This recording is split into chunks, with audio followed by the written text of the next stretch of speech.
We continue our reading in Hebrews and reading now in chapter 11 and verse 8. You'll find that on page 1209 in the church Bibles. 1209, Hebrews chapter 11 and verse 8. By faith, Abraham, when called to go to a place he would later receive as his inheritance, obeyed and went, even though he did not know where he was going. By faith, he made his home in the promised land like a stranger in a foreign country. He lived in tents, as did Isaac and Jacob, who were heirs with him of the same promise. For he was looking forward to the city with foundation, whose architect and builder is God. And by faith, even Sarah, who was past childbearing age, was enabled to bear children because she considered him faithful who had made the promise. And so, from this one man, and he as good as dead, came descendants as numerous as the stars in the sky and as countless as the sand on the seashore. All these people were still living by faith when they died. They did not receive the things promised, they only saw them and welcomed them from a distance, admitting that they were foreigners and strangers on earth. People who say such things show that they are looking for a country of their own. If they had been thinking of the country they had left, they would have had opportunity to return. Instead, they were looking for a better country, a heavenly one. Therefore, God is not ashamed to be called their God, for he has prepared a city for them. Thank you.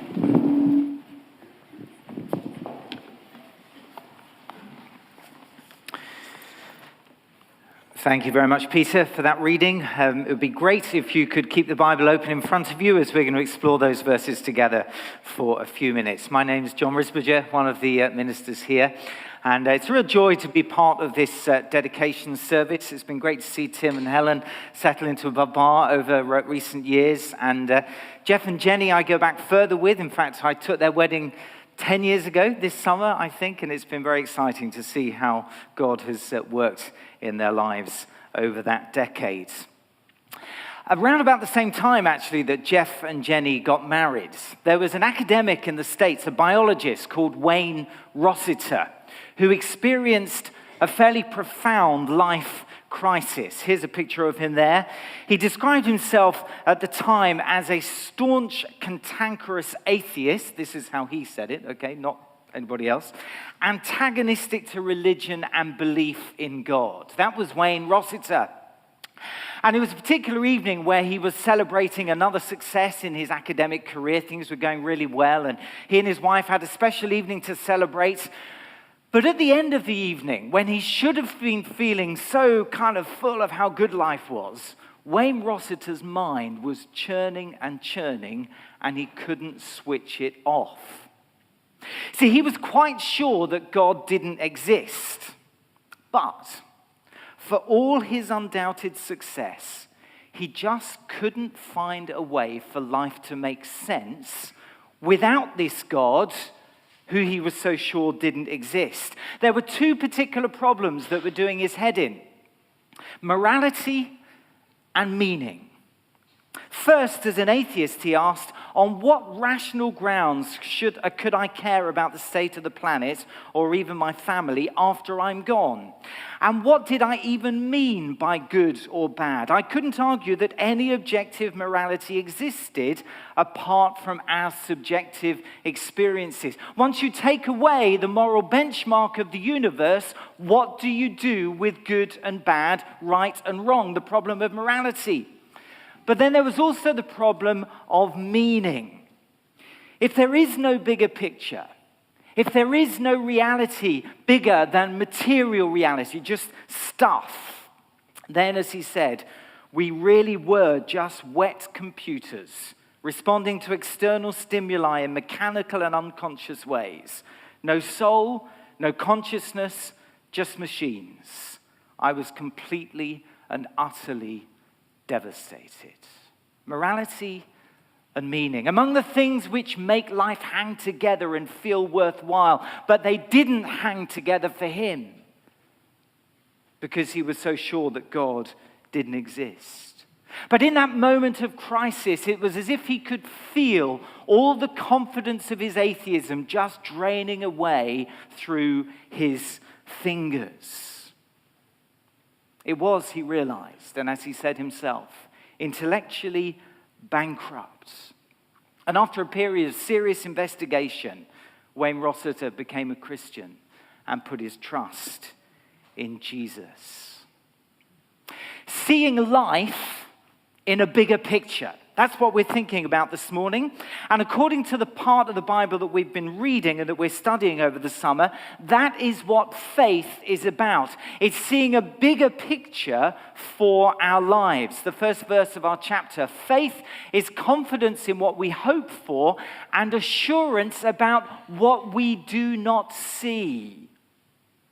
See, we all know, don't we, that there is a world out there, a seen world out there of stuff, of materiality, a world of sensory experience. We see, we touch, we hear, we smell, we taste. We all know that.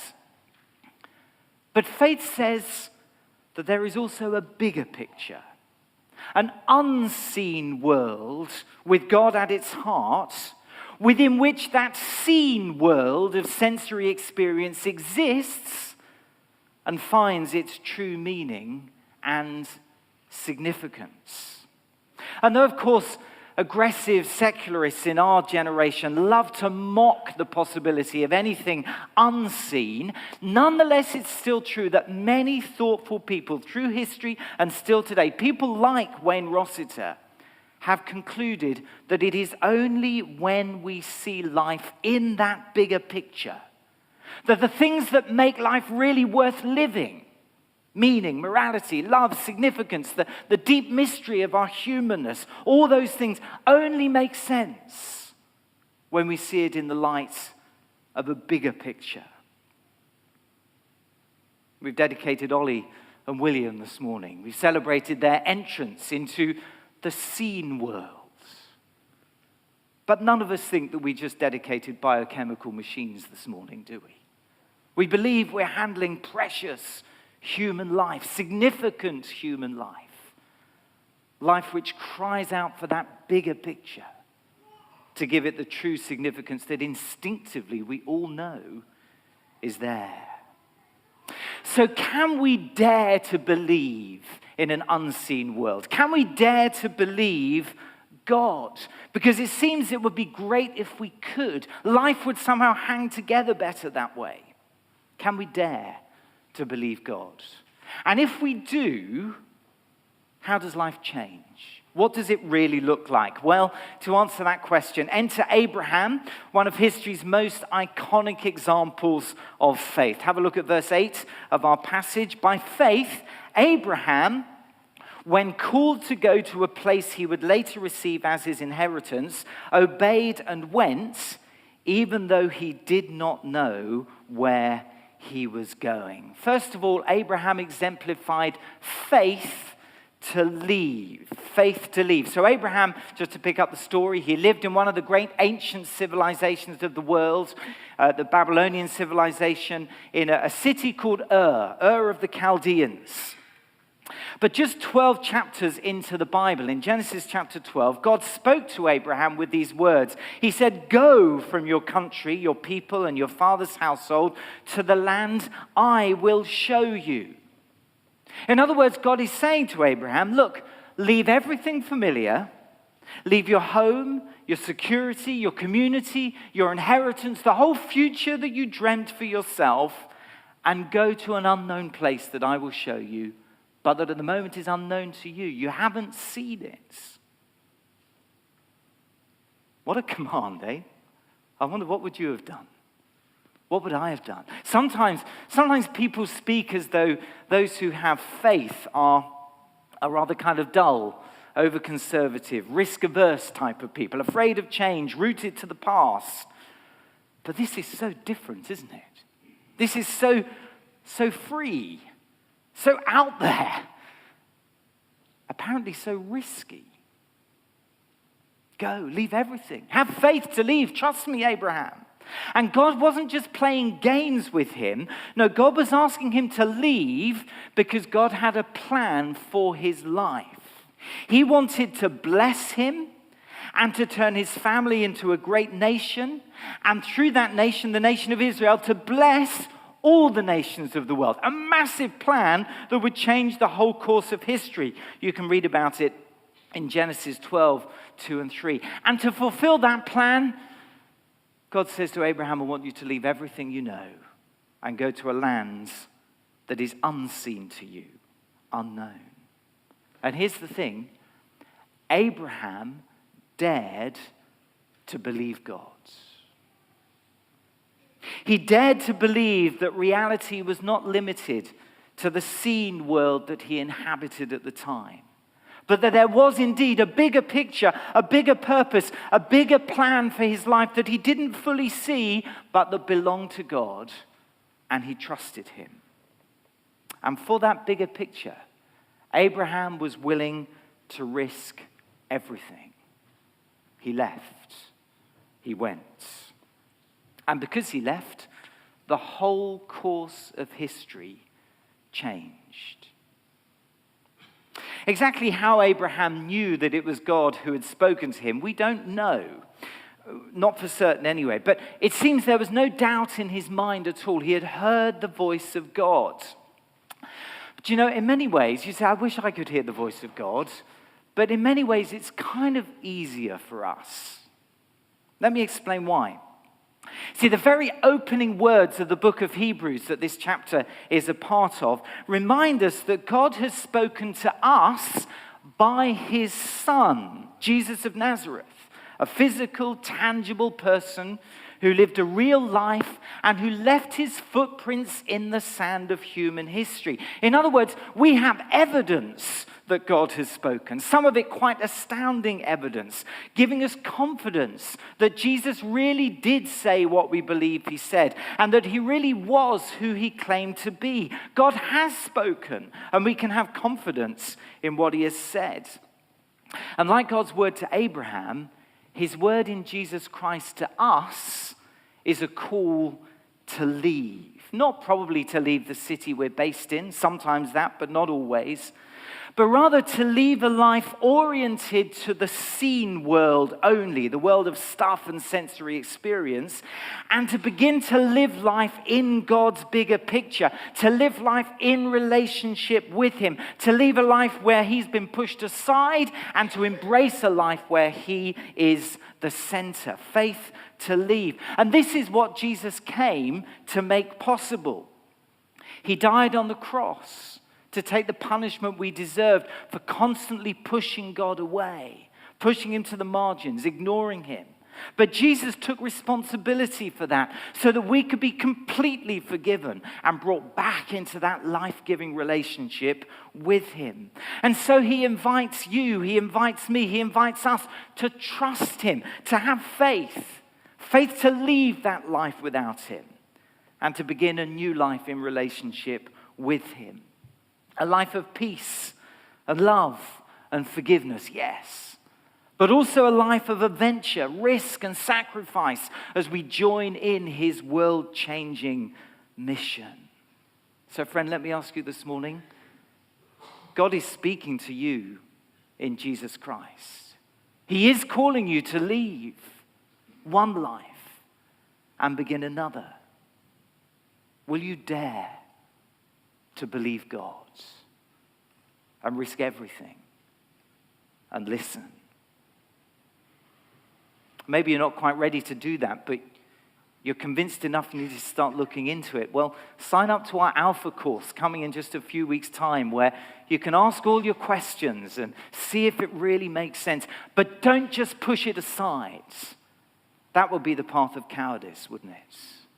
God is speaking. Will we dare to believe him? But maybe you've already taken that step. You've dared to believe. You've put your trust in Jesus, but somehow since then you've settled down into a rather comfortable life and lost that sense of passion for Jesus and risk There's nothing on the line for Jesus in your life. It's just kind of trundling on day by day. Maybe God is calling you to leave as well, to take a new risk, to build a bridge to your neighbors, to the internationals on your street, to get involved with people in obvious need where you live, to show the love of Jesus in action and share his life-giving good news in words. It might be here, it might be taking you away, but is God calling you to leave your comfort zone and embrace the risk, the adventure of really getting stuck in to his mission? Faith in Jesus is faith to leave, adventurous faith, sometimes bold, even risky faith. It was something that Stephen and Emily Foreman understood. Here's the book that's written in their name. We died before we came here. They were a couple who were longing to give to people in North Africa the chance to hear about Jesus. And so at great personal risk, they went to live there among the people, serving the community, living as people of integrity and hope. They won the respect of the community, of their neighbors, even of the authorities. But after a number of years of living humbly there, Stephen was killed, mown down by Al-Qaeda operatives. And yet, undeterred, his wife Emily continues to visit that community where her husband was killed. And through their joint ministry, the seeds of boldness and inspiration have been planted in the small group of believers there to reach their nation for Jesus. Risky faith. Faith to leave. There's a book by John Piper called Risk is Right that we're going to have on special offer on the bookstall in the next week or so. So please look out for that. I think it's only £1, so, take half a dozen if you can. Faith to leave. Secondly, faith to stay. Verses 9 and 10. A few years ago, Alison and I spent a wonderful week down on the coast of West Wales in a kind of glorified tent near the sea. There's a picture of our little camper. It's cozy, isn't it? And we loved it. We had a fantastic week there. But why did we camp in Wales? You might think that really is a very odd question. Why does anybody camp? But why didn't we just buy a house and stay? After all, we like it down there. The reason is because we have another home, our real home here in Southampton. Life in Wales was good, but it was only ever intended to be temporary. And so we lived in tents. Have a look at verse 9 and pick up Abraham's story. Having left his home by faith, Abraham made his home in the promised land like a stranger in a foreign country. He lived in tents, as did Isaac and Jacob, his son and grandson, who were heirs with him of the same promise. They lived as strangers in a foreign country. They lived in tents. Why? Verse 10, because he was looking forward to the city with foundations, whose architect and builder is God. Just like we lived in a tent in Wales, so he lived in a tent in Canaan because he understood that he had another home, a real home, a home in the heavenly city of God, what we Christians know as the New Jerusalem, the new creation that God will bring about when Jesus returns. But in the meantime, Abraham had faith to stay. Faith to stay in the seen world while living in a way shaped by the reality of the unseen world that was to come and where his true home was. That's why he was living as a foreigner, a stranger in this world, in the seen world, because he knew his home was in that world to come. And he understood that that world to come, that world which is currently to us an unseen world, that is the really real world, the ultimate real world. Not a place of mist and ghosts and dreams and clouds and golden harps and wings, but a city with foundations. It doesn't get much more real and solid than that, does it? And his faith was faith to stay grounded in the seen world, but with values and priorities set by the unseen world to come. He lived as a stranger. That is what faith looks like. So here's my challenge. Do you seem like an alien? Do you seem like an alien? I don't mean, are you green and slimy and go bleep every now and then?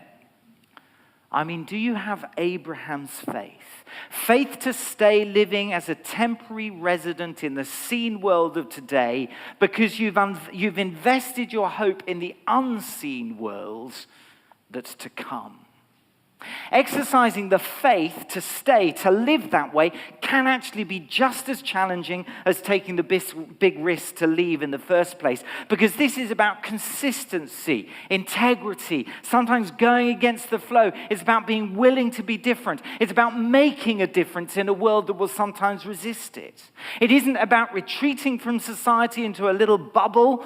It's about living in society with a compelling vision set by the goodness of the unseen world that motivates you to make a difference in the seen world.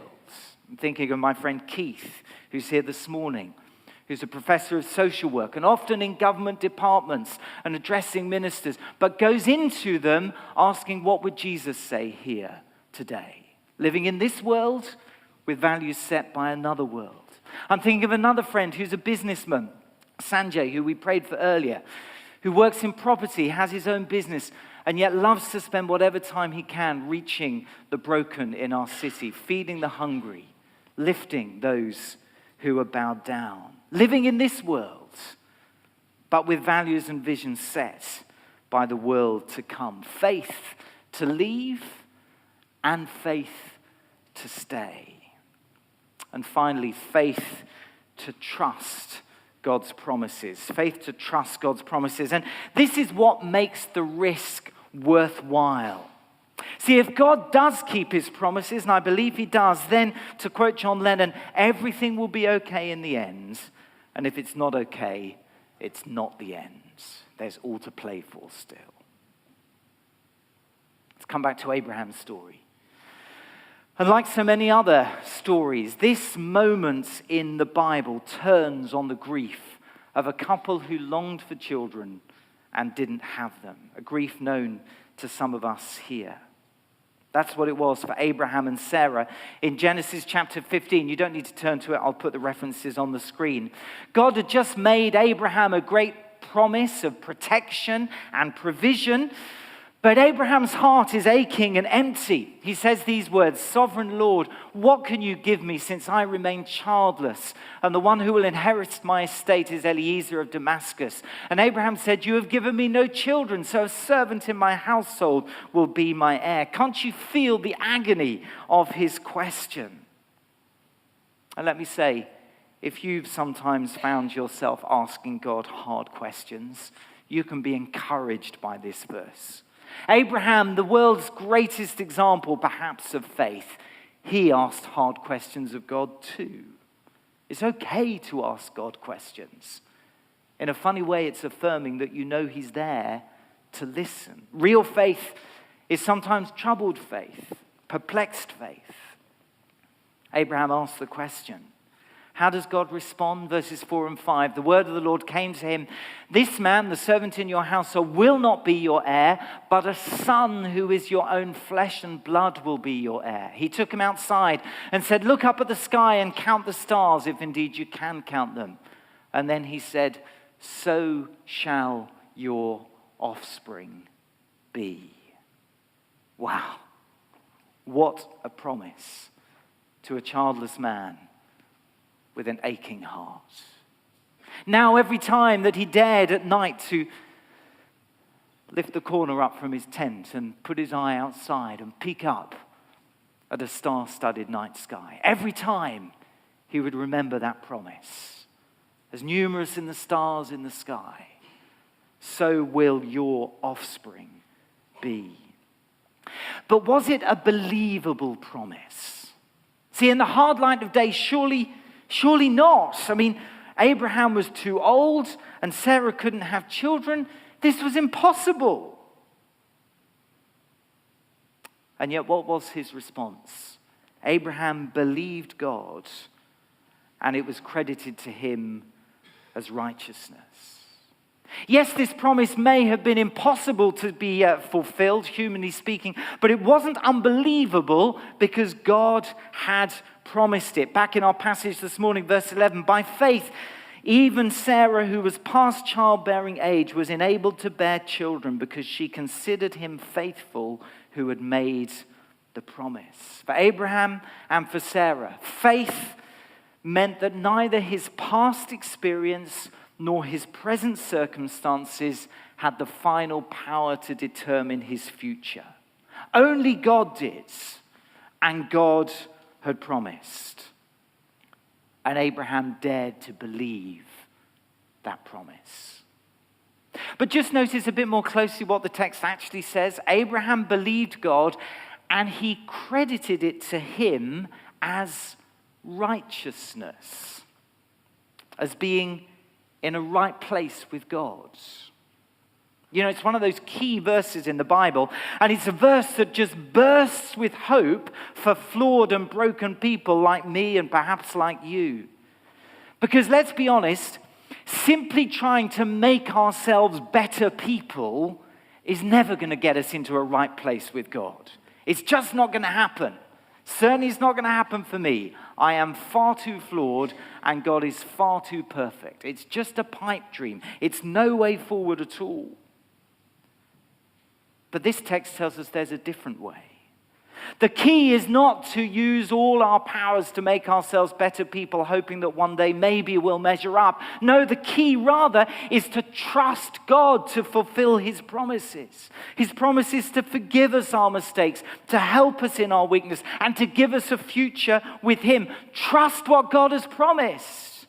And that will bring you into a right relationship with God. That's what the text says. Abraham believed God, and God credited it to him as righteousness. His faith put him in a right place with God.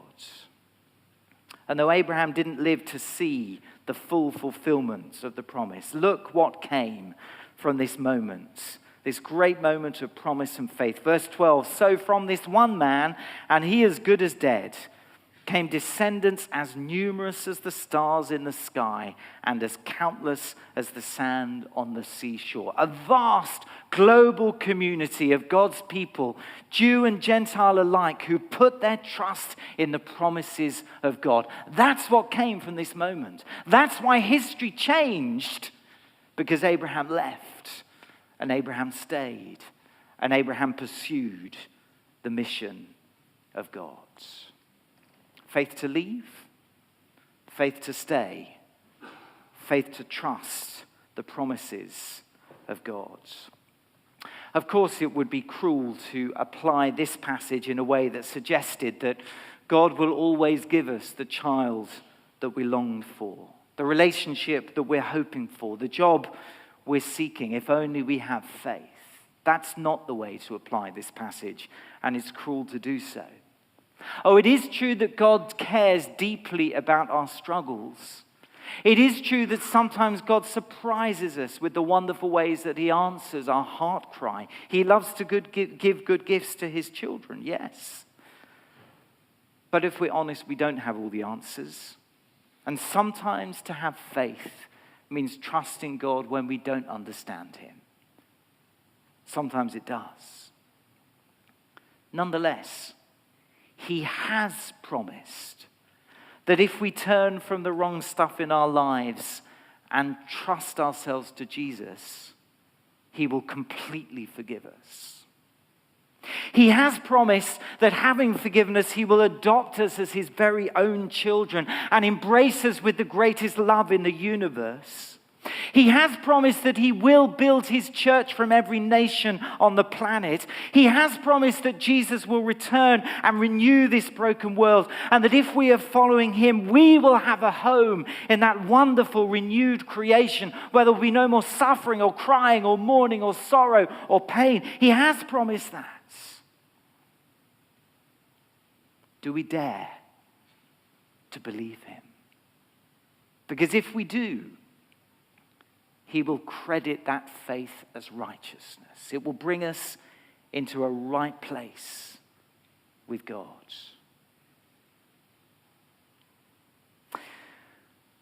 Alison and I spent Tuesday of this week with a couple who've come to Southampton from a country in the Middle East.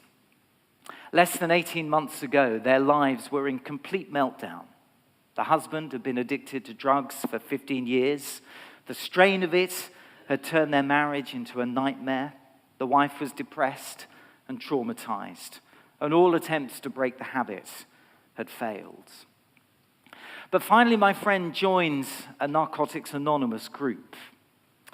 And as part of their 12-step program, he had to identify a higher power who could inspire him to change.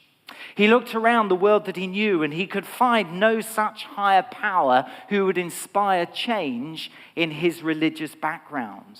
Only fear and oppression he could see. And he was despairing. But he went to the group facilitator to ask for help. Where can I find this higher power who can actually help me to change, he says. The facilitator looked at him and very quietly said, look, keep it a secret. But if you want to know who can save you, his name is Jesus Christ. My friend became a Christian. His wife was so amazed by the transformation that in astonishing generosity, she forgave him, received him back, and became a Christian herself. Today, my friend is free from all his addictions, his marriage restored, and he is quite literally one of the most lovely people I have ever met. And he's with us here at Above Bar this morning. His decision to follow Jesus has cost him everything. Quite literally everything, because they had to flee their home country for their lives. But his face beams every week here in church as he worships the Savior who has rescued him. Because his faith in Jesus has put his life back together and set him free. Friend, will you dare to believe God this morning? Dare to leave a life with him excluded and embrace a life with him central. Dare to take a risk as you move out of your comfort zone and take a new step in mission. Dare to trust him with your griefs and your unanswered questions. Dare to trust him with your future. God keeps his promises, and he wants us to believe him. Let's pray together.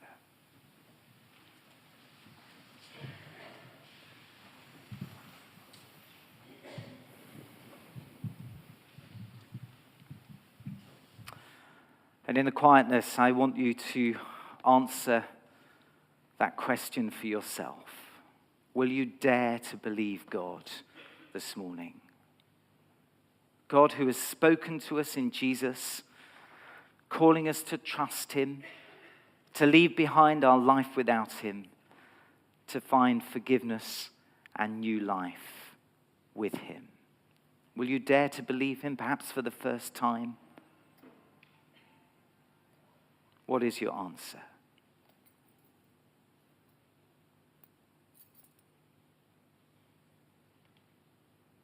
If you want to answer yes to that question, I'd love it if you would just come and speak to myself or Paul at the end of the service. We would love to talk with you, give you a little booklet to help you on your way. But maybe it's a call to leave your comfort zone, to embrace a new risk in discipleship, to come back to Jesus, passion rekindled, vision restored. Will you dare to believe God and take the step? Lord Jesus, you have spoken to us so clearly by becoming one of us. You've invited us to life, life in all its fullness, life that's satisfying with God at the center. And you've made it possible through dying in our place. Please work in all of our hearts, that every one of us may go from this place daring to believe you, and going from here to live every day of our lives with you. For Jesus' sake we pray. Amen.